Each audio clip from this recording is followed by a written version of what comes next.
So next ఇప్పుడు అల్లు అర్జున్ గారి విషయం చాలా బర్నింగ్ టాపిక్ గా నడుస్తుంది. అసలు నిజంగానే పోలీసులు ప్రవర్తించిన తీరు కావచ్చు, పోలీసులు చేసిన అరెస్ట్ కావచ్చు, కరెక్ట్ అంటారా? కరెక్టే అంటే యాజ్ పర్ లా ప్రకారం అయితే కరెక్టేనేమో, మేబీ నాకు ఐడియా లేదు. సో ఎనీహౌ ఏదైనా చేసినా సరే లో కేటగిరీ నుంచి హై కేటగిరీ వాళ్ళకి ఏదైనా సరే ఒకటే రూల్ ఫాలో అవుతుంది అనేది దీని ద్వారా తెలిసింది.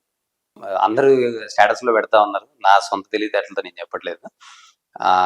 అల్లు అర్జున్ ఇంటికి అంతమంది వెళ్ళారు కానీ హాస్పిటల్లో ఉన్నోడి దగ్గరికి ఒక్కడు కూడా వెళ్ళలేదని చెప్పేసి, అదే హీరోలు వెళ్ళలేదని చెప్పేసి అన్నారు. ఒకళ్ళకి మంచి ఇంకోళ్ళకి చెడు. ఏది అల్లు అర్జున్ గారి దగ్గరికి అందరు హీరోలు వెళ్ళారు కానీ ఈ కుర్రోడు గురించి ప్రజలు మొత్తం ఆలోచిస్తున్నారు, అతని దగ్గరికి ఎందుకు వెళ్ళలేదు. ఇన్నాళ్ళు హీరోల గురించి ఆలోచించిన జనం ఇప్పుడు ప్రజల గురించి పట్టించుకునే స్థాయికి హీరోలు ఉన్నారనే ఆలోచనతో ప్రజలు లైన్లోకి వచ్చారు. ఇన్నాళ్ళు మా హీరో అది అనే ఆలోచన ఉండేది కదా.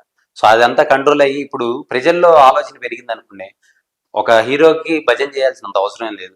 ఎంతవరకు కావాలో అతను అంటే ఇష్టం అంటే అతని సినిమాని చూడాలి, అతని సినిమాని ప్రమోట్ చేయాలి, దాని తర్వాత అతనితో వెళ్ళి ఫోటో దిగాలి, అతనితో కలిసి తినే స్థాయికి వెళ్తే సరిపోతుంది. మళ్ళీ నార్మల్గా వచ్చేసరికి మన ఇంట్లో సమస్యలు మనవి, మన ప్రాబ్లమ్స్ మనవి, ఎవరికి వాళ్ళకి. ఇలా లా అనేది ప్రతి ఒక్కరికి ఒకటే నడిచింది అనుకోండి, ఎవరికి ఏ ప్రాబ్లం రాలేదనేది మన రేవంత్ రెడ్డి గారు ఇచ్చిన స్టేట్మెంట్ బేస్ చేసుకుని పోలీస్ డిపార్ట్మెంట్ కరెక్ట్ చేసింది అనేది నా అనాలిసిస్. ఈ విషయంలో మటుకి హెడ్స్ ఆఫ్ రేవంత్ రెడ్డి గారికి.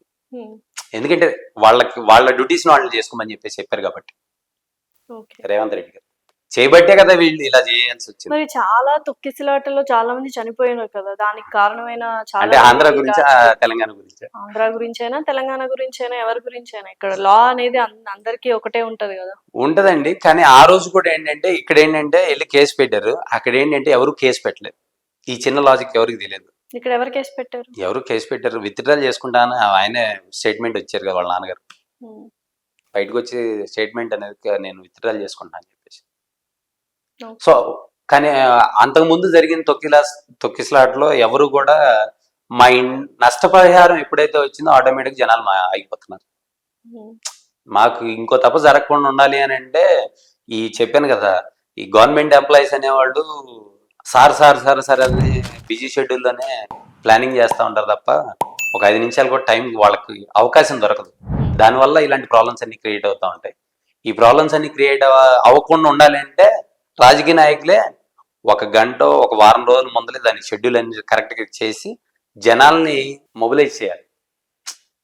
మీరు దయచేసి మేము వస్తున్నాం కదా అని మీరు తొక్కిసలాటలు జరిగే అవకాశం ఉంటుంది, దయచేసి మీరు అర్థం చేసుకోవాల్సిందిగా ఎవరికాళ్ళు మాకు బాధ్యత ఉండదు అని వీళ్ళు చెప్పడానికి అవకాశం ఉండదండి గవర్నమెంట్ ఎంప్లాయీస్. అంతే కదా, ఎవరికైనా సరే వీళ్ళు ఏంటంటే ముందుగానే వాళ్ళకి ఇంటిమేషన్ చేసి దయచేసి మీ జాగ్రత్త మీరే తీసుకోవాలంటారు. ఇప్పుడు ఏదైనా ఫోన్ ఉంటుంది, ఎక్కడన్నా వెళ్ళినప్పుడు మీ జాగ్రత్తలో మీరే ఉండమని చెప్పేసి చెప్తారు, కానీ మీ ఫోన్ మీరే చూసుకోమని చెప్పేసి చెప్తారు. అలాగనే తొక్కిసలాటప్పుడు కూడా సేమ్ ఇదే వర్షంలో మనం అర్థం చేసుకోవాలి కదా. జనమంది ఏంటంటే వాళ్ళని ఎప్పుడు వీళ్ళు చూడరు, వీళ్ళు ఒకేసారి వచ్చేసరికి కల్చర్ అని వెళ్ళి కలుద్దామని ఆలోచన, వెళ్ళి చూద్దామని ఆలోచన, దగ్గరికి వెళ్ళి చూద్దామని ఆలోచన. వాళ్ళు టైం ఖాళీ ఉన్నప్పుడు వీళ్ళు ఎలా వెళ్ళి వాళ్ళని కలవాలో వీళ్ళకి తెలియదు. ఇలాంటి ప్రాబ్లమ్స్ వల్ల ఏంటంటే ఈ తొక్కిసలాట ఎక్కువ జరుగుతూ ఉంది. వీటిని కంట్రోల్ చేయాలంటే అడ్మినిస్ట్రేటివ్ కలెక్టర్లు వీళ్ళందరూ కరెక్ట్గా ఉండాలి. 5 నిమిషాలైనా సరే, అర్ధ గంట అయినా సరే, సార్ మీరు ఆగిపోండి సార్ అని చెప్పేసి, సీఎం అయినా సరే ఆగిపోండి సార్ ఇబ్బంది ఉంది, వీళ్ళు క్లియర్ అయిన తర్వాత మేము మీకు ఎలా చేస్తాం సార్ అని చెప్పేసి చెప్పాలి. వాళ్ళకి చెప్తారా? చెప్పలేరు కదా ఆ స్థాయిలో ఉండి. ఈ ప్రాబ్లమ్స్ ని మేము ముందుగానే అర్థం చేసుకోవాల్సింది సీఎంలే అర్థం చేసుకోవాలి. ఒక పవన్ కళ్యాణ్ గారు కానీ లోకేష్ గారు కానీ ఏంటంటే అర్థం చేసుకునే ఆలోచన శక్తి ఎక్కువ శాతం ఉంటుంది కాబట్టి వాళ్ళు వెంటనే అర్థం చేసుకుని ఆగండి అయ్యా కంగారు ఏం లేదని చెప్పేసి చెప్తారు. మిగతా వాళ్ళు అంటే చంద్రబాబు నాయుడు గారు కూడా ఇప్పుడు వచ్చారు, బట్ రాబోయే రోజుల్లో ఎలా జరిగింది ఏంటనేది మనకు తెలియదు. Okay, thank you so much. Thank you.